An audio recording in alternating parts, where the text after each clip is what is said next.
NCP আগামী সংসদে কারা যাবে তার নির্ধারকের ভূমিকায় থাকবে এনসিপি।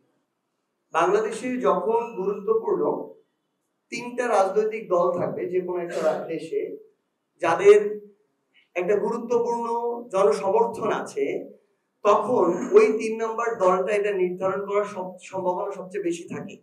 কারণ 1 নম্বর এবং 2 নম্বর দলের ভোট যদি কাছাকাছি থাকে, ওই জায়গায় আরেকটা রাজনৈতিক দল যাদের ভোট তাদের জায়গা থেকে তৃতীয় অবস্থানে যদি থাকে, তারা যেই দলের সাথে যৌক্তিকভাবে অ্যালায়েন্সে যায় তারাই সরকার গঠন করে। আমরা এনসিপি আমাদের জায়গা থেকে আগামীর বাংলাদেশে জনগণের প্রতিনিধিত্ব করে, হয় আমরা জনগণের প্রতিনিধিত্ব করে সংসদে সরকার দল হিসেবে জনগণের প্রতিনিধিত্ব করতে চাই, না হয় শক্তিশালী বিরোধী দল হিসেবে প্রতিনিধিত্ব করতে চাই। আমরা জাতীয় পার্টির মতো পোষা বিরোধী দল হওয়ার জন্য রাজনীতি করতে আসিনি।